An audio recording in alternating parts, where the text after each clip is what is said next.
We Happy Few, Bloodstained, Night in the Woods, Knuckle Sandwich. All of these are deserving and interesting games that I didn't even get a chance to play! That's how many interesting indies there were this year at E3. So much that this is just the second part of all the games I want to talk about with you. Same disclaimers as before, all the games here are in various stages of development and may not reflect their final games. Some may look and play better than others. Hold on a minute. There we go. Some may look and play better than others than what's shown here, and others may not deliver on their promises. Hype with caution.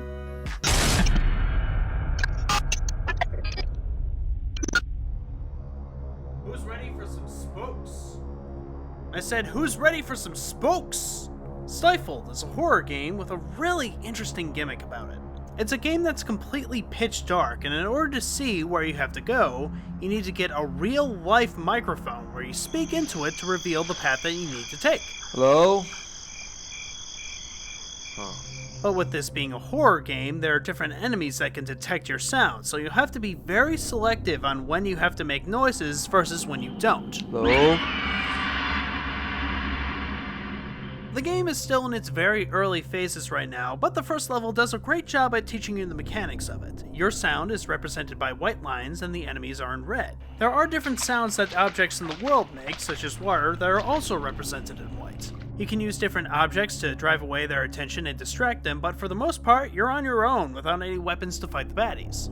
The mic sensitivity is one of the key elements to your strategy. You can be softer with your voice and give smaller hints on where to go, but of course you'll have to be careful with raising your voice or all you'll be hearing is dead silence. And if you don't have a microphone handy or don't want to use it, there is an option to use the keyboard to input the sound. It's a very simple game at first, but there's a lot of potential with the game's concept. There could be levels with a bunch of noise or enemies where you can't really speak into the mic, or what's actually there where there's light around it can be handled really well here. This is also one where I could see a lot of streamers having trouble with this game, where keeping quiet isn't something you really want to do on Twitch, but it's something you need to do in this game. And with this being a horror game, and horror games being popular on Twitch and live streams, Stifled is kinda devilish like that. Just last week, the developers have launched a Steam Greenlight page for the game, so if this looks interesting, you know what to do. Right now, it is a bit early to say, but I think there's a lot of great potential for this concept, and I'm eager to see where it goes.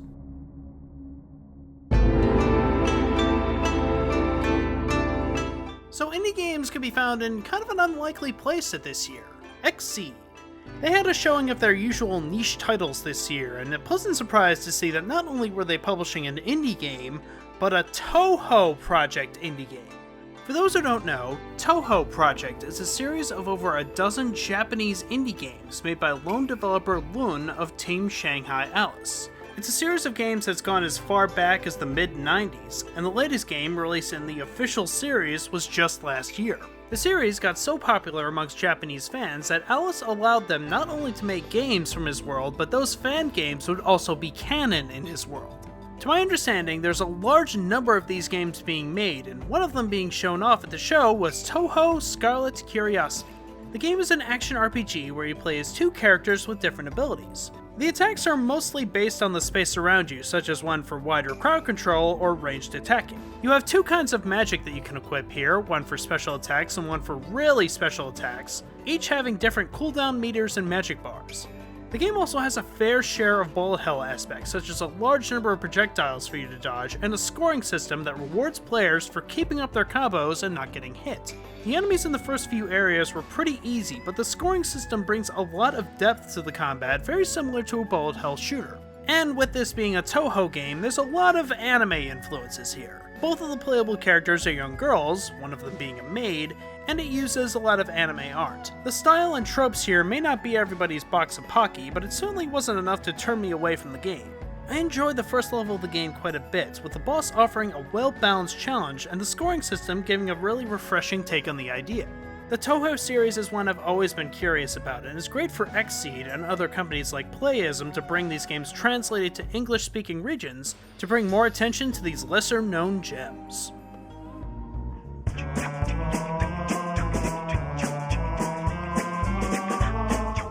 Common trends are happening all the time in gaming and with any creative medium. I say they're a mix of this genre or has elements of that genre. It can be difficult for a game maker to make something feel unique and familiar at the same time. Loot Rascals is such a game. Are you ready for all this? It's a procedurally generated strategy card RPG with a bit of board game and tactical game, and if you can believe it, unironically, it's like Dark Souls. You play as an astronaut that gets marooned on a planet, and he has to get out with the aid of a few friends and a very plucky Scottish AI. Oh, hello, look at this bunch of rascals. The art style here is a lot of fun, where it looks like if Yellow Submarine were set in space with different elements borrowed from He-Man and the Jetsons. Both of those were direct influences for the game.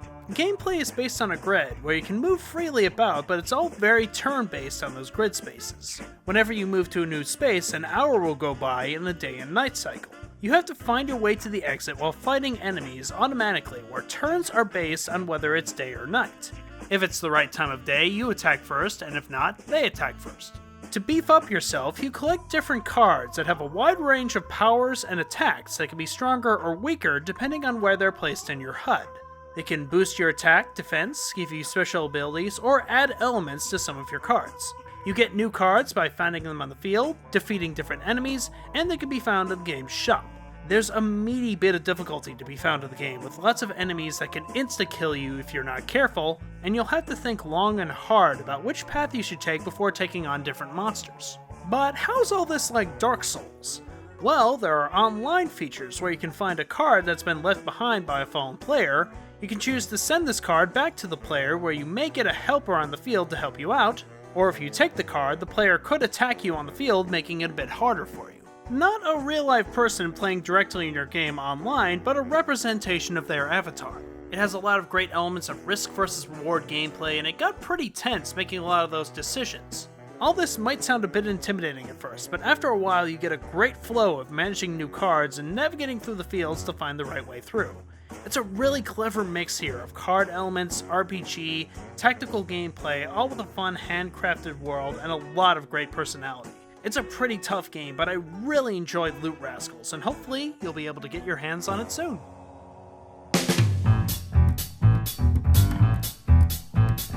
Next to We Happy Few and maybe Ukulele, it's safe to say that this next game is the most hyped indie from the show, and for good reason.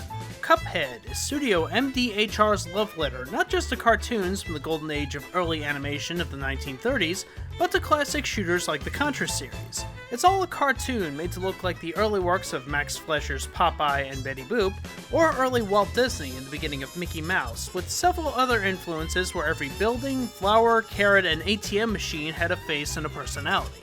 And Cuphead is made to look just like one of those old cartoons, complete with a film filter over everything and a lot of personality to its characters. It's a bit shallow to say that the game captures people's attention just with its art style, but Cuphead really excels at that with its variety and dedication to what many refer to as animation's best age. It's great just to watch somebody play through a level with the attention that the art style has been given. The gameplay can be done single player or co-op with a friend and is based on shooting everything that moves. You'll be dodging bullets and attacks, waiting for your chance to strike, very similar to the early Contra games. Originally, Cuphead was going to be set out to fighting big bosses. It has an abundance of them, each with unique attacks and settings that never feel boring and really challenge the player. I mean, really challenge the player. A lot of the people I saw playing it at E3 didn't get very far at all and put it down after a few minutes. At first I thought that the game's trademark walloping difficulty could alienate a lot of casual players. But according to various websites, there will be an easy mode for casuals, and it's definitely going to need it. It has a very NES-style difficulty of trying the same challenge over and over again with limited hits, but you do have unlimited continues, at least from what I played in the demo. After some determination, you will get really good at the game, and its difficulty is brutal but completely fair. And since the game has garnered a larger following through good word of mouth, the team decided to add platforming sections to the game as well, and right now, they're pretty okay. It features a lot of repetitive enemies to deal with in the form of these yellow flowers, and so far it's just to get over to the right whenever you can. I'm hoping that the same clever attention that the game has given to its bosses so far will be applied to its platforming, and this is just an early stage of it, but still, I'm cautious about it. After playing it again for the show and seeing that there will be an easier mode, I'm even more excited for Cuphead than I was last year. It's drop-dead gorgeous, offers fair difficulty, and if they give the same love and attention for its easier difficulty and platforming levels that they did for its boss battles, I could easily see Cuphead sitting happily on several top 10 lists when it's released. So far, it's absolutely living up to its reputation. It's a weird time to be a Nintendo fan right now, without a whole lot of big mainstream games coming up this year. A few indies to look forward to, like Axiom Verge, Severed, and Anne, but other than that, it's pretty barren, especially for the Wii U. So, how about checking a little gem that got overlooked on the 3DS with the Delusions of von Sottendorff and his Square Mind rolls right off the tongue. It's a puzzle game where you're inside the mind of the Von and you're trying to figure out a way to save him from himself. The main gimmick here is that in the mansion you can arrange the rooms on the bottom screen to figure out a pathway for you to take and find different keys and items. You then have to platform your way through to get the key to open up the door to the next portal. It's a neat mechanic, and from the short demo that I played, it has some clever uses of it, such as trapdoors and vertical-based puzzles. It also has some solid replay value with hidden objects to find in its worlds, like pieces to pictures to piece together from the pieces in one piece to piece together with pieces. The developers are interested in other platforms for the game in the future, but the 3DS is a great choice for this kind of game. The dual screens are great to get the larger picture of the area you're in, and it's the kind of game where you could put it down and come back to it in short bursts. It does have a few different platforming elements, and they're pretty okay here. It has variety, like different trumpets to reveal hidden platforms and blocks, but the controls are okay. It's more of an element to play around with the different puzzle aspects of it. It's a solid-sized game with 8 worlds and 40 different levels to it. It's available on the 3DS right now, so if any of this sounds interesting or fun, give it a go.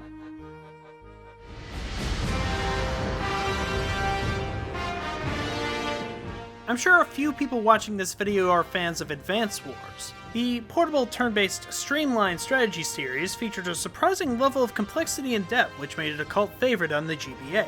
I bring that game up because Crush Your Enemies reminds me a lot of Advance Wars, but feels even more streamlined, but still pretty interesting. It's a real-time strategy game, all about organizing a set number of troops on a grid-based world. The grid has different colored grass, where taking over more and more of that will allow you to move freely and quickly. You have to take control of the space and eventually the enemy's home base to see them driven before you. The complexity here comes with organizing and timing your troops to build them up strategically to divide and conquer all in real time. Recruiting stations can build up to 50 troops at once, and you can separate them in different numbers to take over more areas, including different stations to turn those troops into different factions, such as warriors or archers. Everything can be played with just the mouse or the touchscreen, and they work pretty well in both versions. Similar to how Headlander builds limitations for the players to master, Crush Your Enemies boils the real-time strategy down to its core and still gives a fair challenge. Each map has 3 mini-goals to them, and they can be tricky to figure out and retry challenges to get them all in one take. For as simple as the game is, it really did keep me on my toes. There's a lot of experimentation to its gameplay that you can try out here, and the game does a really good job at teaching you these strategies early on. The game was released just last week and is available right now, so if this sounds interesting, give it a look.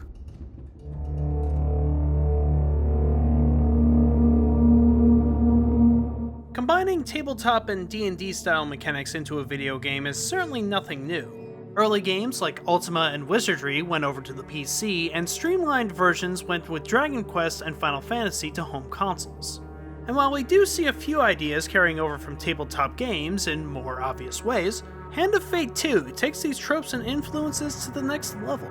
The game sets to combine D&D style decisions and storytelling with a card game, and then plops you into combat scenarios based on the cards that you've collected. It's the sequel to the Kickstarter gem that's garnered a large number of downloads and sets to expand upon the first game with the new additions and more refined combat. I haven't played the original, and the E3 demo is my first intro to the series. On the game board, you'll be able to select a different path based on randomly shuffled decks and make decisions on those scenarios where the outcome is determined by dice rolls and choosing the right card. Each garner different penalties and rewards where you can gain resources or have to fight in the game's combat mode. The first game's combat was one of the biggest complaints from fans, calling it a bit clunky and maybe a bit too simple. While I can't really compare it to the first, since I haven't played that game, The combat that I played in the demo did feel a little bit slow. It is in its early stages, but it did remind me a lot of the Batman Arkham games style of combat.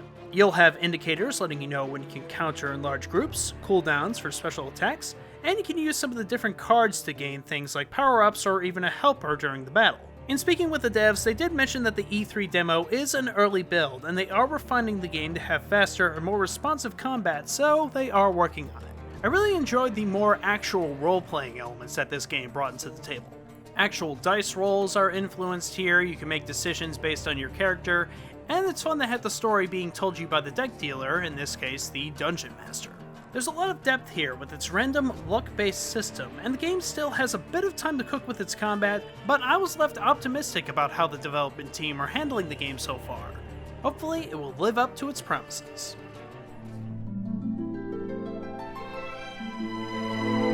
Alright, so we've got some semantics and labeling to deal with in this one, so it's time to play the Is It an Indie game? Our contestant is Shyness, the Lightning Kingdom, and the questionable credentials is that it's being published by Focus Home Interactive, the same company that made Blood Bowl 2, the new Call of Cthulhu game, and having worked on Game of Thrones in the past. Let's play! The details are that the game was self-funded by the developers, and the game had a Kickstarter in which the game raised over $130,000. The Steam page that's up now has both Steam and fans labeling the game as indie, and Focus Home Interactive has helped indies in the past. Contrast, that was published by Focus, is a perfect example where no one had issues calling that one indie. Contrast was even playable at the Indiecade booth at the very show. So, with all this information, Shyness, you're an indie game! So, with all that out of the way, Shyness, the Lightning Kingdom is really cool so far. I bring up its indie credentials not just to inform, and have a little bit of fun, but looking at it for the first time, I was amazed that the team was able to create a world with this limited budget and this level of polish to it. It's gorgeous, colorful, the animations are solid, the frame rate is great, and it has a lot of great personality to it. It almost looks like something out of Ni no Kuni. The game is an action RPG where you play as Shota with his companions exploring different celestial islands getting into adventures. The tone is somewhere between classic RPGs like Dark Cloud 2 and an anime feel featuring a story in the middle of a conflict between different kingdoms. The gameplay is simple where you go into encounters with different enemies and you attack them in kind of a fighting game style. You can attack, parry, use different magical abilities, and the flow of the fights are very well paced while still being challenging. It's something that I can see the developers cooking up a nice variety of different enemies that you can fight. It's simple here, but it has a lot of good potential. The story looks pretty in-depth too. It's going to have a lot of different characters with full voice acting for all of them, and its own language that the game created. The world seems pretty vast with a lot of places you can explore and different islands that'll give some visual variety to the game as well. Shyness evokes a lot of memories of me playing Dark Cloud 2 or Dragon Quest VIII with its colorful world and characters. With its fighting action combat and the world it presents, I can't wait to explore the world inside. Really impressive effort so far.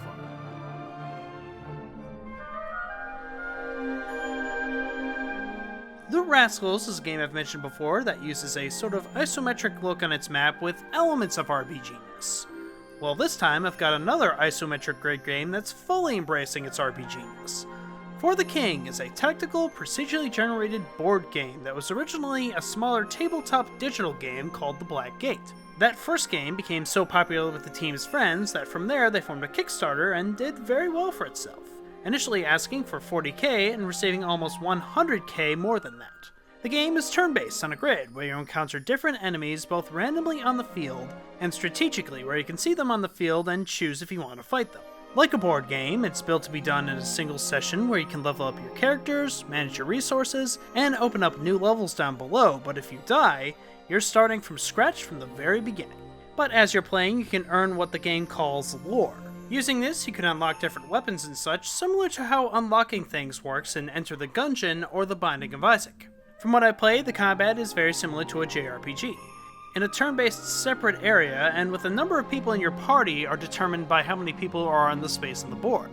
If you only have 2 people, only 2 people are going to fight. Here you have some pretty standard attacks whose accuracy is dependent on different slots. If you get more hits on each slot, the more damage you can do. You can counter things like this by spending focus, but that will have different effects on your later attacks, like getting rid of one of your slots. The slot system here is a welcome change of pace, adding a lot of depth to the combat, giving some good risk and reward to the classic JRPG formula. This is another game with a really nice art style, adding some nice touches like focus and fire effects, and with its low poly look, it actually reminds me a lot of That Dragon Cancer of all things. Everything has a bit of a paper mache look to it that gives it a signature style. It's a pretty tough game too, as I got my armored butt handed to me, and that can be helped with some co-op options that the game will have, and with this being a randomly generated game, lots of practice. It's also a game that I haven't seen a lot of coverage yet, so if you're anchoring for a more fresh take on the JRPG formula, this one's worth looking into.